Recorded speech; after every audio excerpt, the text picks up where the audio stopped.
ರಾಜ್ಯದಲ್ಲಿ ಇವತ್ತು ಧರ್ಮಸ್ಥಳ ಚಲೋ ಘೋಷಣೆ ಮಾಡಿದಾಗ ನಮ್ಮನ್ನ ಟೀಕೆ ಮಾಡಿದ್ರು. ರಾಜಕೀಯ ಕಾರಣಕ್ಕೋಸ್ಕರ ಇವತ್ತು ಭಾರತೀಯ ಜನತಾ ಪಾರ್ಟಿ ಧರ್ಮಸ್ಥಳ ಚಲೋ ಕರೆ ಕೊಟ್ಟಿದ್ದಾರೆ ಅಂತೇಳಿ ನಾನು ಈ ವೇದಿಕೆ ಮೂಲಕ ಆ ನಮ್ಮನ್ನ ಟೀಕೆ ಮಾಡ್ತಕ್ಕಂಥ ವ್ಯಕ್ತಿಗಳಿಗೊಂದು ಮಾತನಾಡೋದಕ್ಕೆ ಇಷ್ಟಪಡ್ತೇನೆ. ಇವತ್ತು ಧರ್ಮಸ್ಥಳ ಸುತ್ತಮುತ್ತಲು ಒಂದು ಭಾರತೀಯ ಜನತಾ ಪಾರ್ಟಿ ಧ್ವಜ ಇವತ್ತು ಕಾಣಿಸ್ತಾ ಇಲ್ಲ.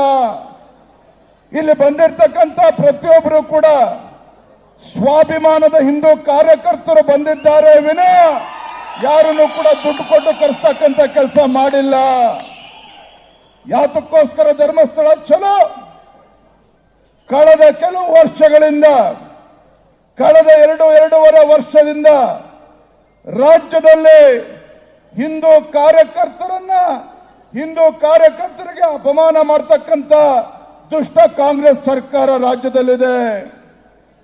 ಕರ್ನಾಟಕ ರಾಜ್ಯದಲ್ಲಿ ಹಿಂದೂ ಪವಿತ್ರ ಕ್ಷೇತ್ರ ಧರ್ಮಸ್ಥಳ ಮಂಜುನಾಥೇಶ್ವರನ ಅಪಚಾರ ಮಾಡತಕ್ಕಂಥ ಒಂದು ದುಷ್ಟ ಕಾಂಗ್ರೆಸ್ ಸರ್ಕಾರ ಇವತ್ತು ರಾಜ್ಯದಲ್ಲಿ ಅಧಿಕಾರ ನಡೆಸ್ತಾ ಇದೆ. ಅಂತ ದುಷ್ಟ ಹಿಂದೂ ವಿರೋಧಿ ಸರ್ಕಾರಕ್ಕೆ ಇವತ್ತು ತಕ್ಕ ಪಾಠವನ್ನ ಕಲಿಸಬೇಕು ಅಂತ ಹೇಳಿ ಇವತ್ತು ಧರ್ಮಸ್ಥಳ ಚಲೋಗೆ ಇವತ್ತು ಕರೆಯನ್ನು ಕೊಟ್ಟಿದ್ದೇವೆ.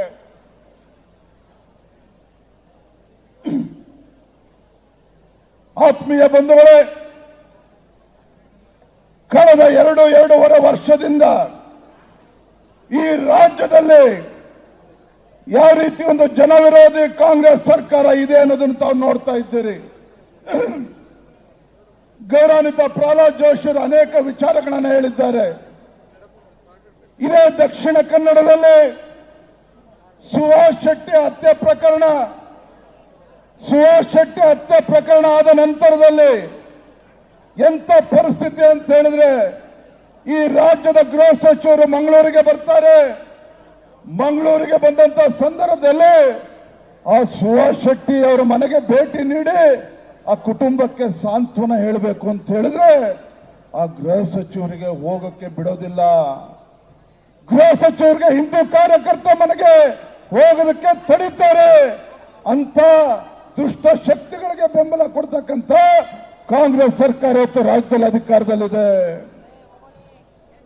ಧರ್ಮಸ್ಥಳದ ವಿಚಾರದಲ್ಲಿ ಕಳೆದ ಒಂದು ತಿಂಗಳಿಂದ ದಿನನಿತ್ಯ ಅಪಪ್ರಚಾರ ನಡೀತಾ ಇದೆ. ನಾವು ಕೂಡ ಕಳೆದ ಒಂದು ತಿಂಗಳಿಂದ ಬಹಳ ತಾಳ್ಮೆಯಿಂದ ಎಲ್ಲವನ್ನೂ ಕೂಡ ನಾವು ನೋಡ್ತಾ ಇದ್ವಿ. ಏನ್ ಹೇಳಿದ್ರು ನಮ್ಗೆ ಭಾರತೀಯ ಜನತಾ ಪಾರ್ಟಿ SIT ಘೋಷಣೆ ಮಾಡಿದಾಗ ನಾವು ಅದನ್ನ ಸ್ವಾಗತ ಮಾಡಿದ್ವಿ. ಹೌದು ಸ್ವಾಮಿ ಸಿದ್ದರಾಮಯ್ಯನವರೇ, ನೀವು SIT ಘೋಷಣೆ ಮಾಡಿದಾಗ ನಾವು ಸ್ವಾಗತ ಮಾಡಿದ್ವಿ. ನಾವು ನಿರೀಕ್ಷೆ ಮಾಡಿದ್ವಿ. ರಾಜ್ಯ ಸರ್ಕಾರ ಪ್ರಾಮಾಣಿಕತೆಯಿಂದ ನಡೆದುಕೊಳ್ತಾ ಇದೆ. ಧರ್ಮಸ್ಥಳದ ವಿಚಾರದಲ್ಲಿ ಅಪಪ್ರಚಾರ ನಡೀತಾ ಇರಬೇಕಾದ್ರೆ ಅಪಪ್ರಚಾರನ ತಡಿತಕ್ಕಂಥ ಕೆಲಸವನ್ನ ರಾಜ್ಯ ಸರ್ಕಾರ ಮಾಡ್ತದೆ ಅಂತೇಳಿ ನಾವು ಕೂಡ ತಾಳ್ಮೆಯಿಂದ ಕಾಯ್ತಾ ಇದ್ವಿ. ಆದ್ರೆ ಏನ್ ಮಾಡಿದ್ರು ಕಾಂಗ್ರೆಸ್ ಸರ್ಕಾರ?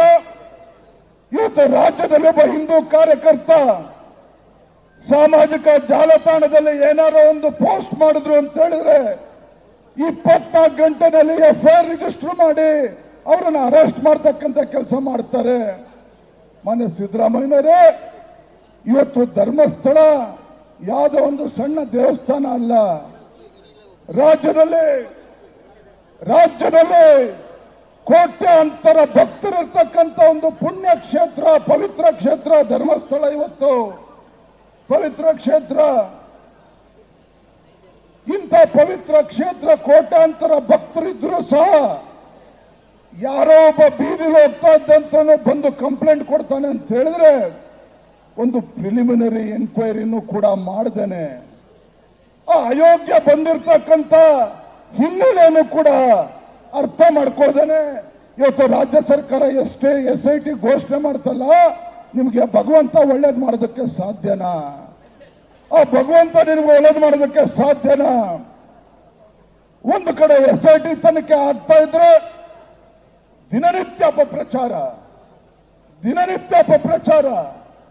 ಈ ರಾಜ್ಯದ ಮುಖ್ಯಮಂತ್ರಿಗಳಿಗೆ ಕಿಂಚಿತ್ತಾದ್ರೂ ಕೂಡ ಕಾಳಜಿ ಇದ್ದಿದ್ರೆ ಯಾರು ಸಾಮಾಜಿಕ ಜಾಲತಾಣದಲ್ಲಿ ಧರ್ಮಸ್ಥಳ ಮಂಜುನಾಥೇಶ್ವರ ಅಣ್ಣಪ್ಪ ಸ್ವಾಮಿ ಬಗ್ಗೆ ಅಪಪ್ರಚಾರ ಮಾಡ್ತಾ ಇದ್ದಾರೋ 24 ಗಂಟೆ ಒದ್ದು ಒಳಗೆ ಹಾಕ್ಬೇಕಾಗಿತ್ತು. ಆ ಕೆಲಸ ಈ ಅಯೋಗ್ಯ ಕಾಂಗ್ರೆಸ್ ಸರ್ಕಾರ ಮಾಡಲಿಲ್ಲ. ಇವತ್ತೊಂದು ಮಾತನಾಡೋದಕ್ಕೆ ಇಷ್ಟಪಡ್ತೇನೆ. ಶ್ರೀ ಕ್ಷೇತ್ರ ಧರ್ಮಸ್ಥಳ ನಿಂತು ಮಾತನಾಡ್ತಾ ಇದ್ದೇವೆ.